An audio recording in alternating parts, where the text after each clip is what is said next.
In today's video, I'm going to be showing you all the latest and newest working dress to impress codes for the brand new Easter update in April 2026. This update has just been released and it introduces a huge amount of fresh content into the game.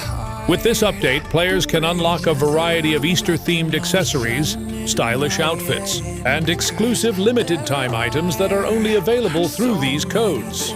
These rewards can help you improve your overall appearance in the game and make your character stand out more during fashion competitions.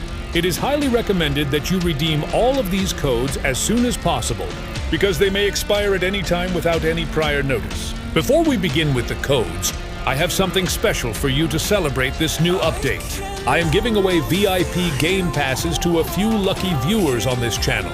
To enter the giveaway, you need to follow all the steps carefully. First, like this video. Second, subscribe to the channel. Third, turn on notifications so you never miss any upcoming videos. And finally, comment your Roblox username along with a short reason why you want VIP access. The winners will be selected randomly, so make sure you complete every step correctly, because incomplete entries will not be considered. The developers have done an excellent job with this Easter update by adding many new working codes that are currently active. These codes allow players to unlock special in-game rewards, including unique fashion items, accessories, and other valuable features that can enhance your gameplay experience. Whether you are a new player or an experienced one, these rewards can give you an advantage and help you customize your character more effectively. In addition to that, some of these items are limited edition, which means they may not be available again in the future. This makes it even more important for you to use the codes as early as possible so you do not miss out on any exclusive rewards. Now, without any further delay, let us move straight into all the working Easter update codes for Dress to Impress. Make sure you watch the video until the end so you can collect all the codes and maximize your rewards. And finally, if any code appears to be invalid when you try to redeem it, make sure to re-enter it carefully and double-check your spelling. Even a small typing mistake, such as a missing letter or an extra space, can prevent the code from working properly.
heart rages around like an ocean in my head, because there are so many things that I left unsaid.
My heart rages around like an ocean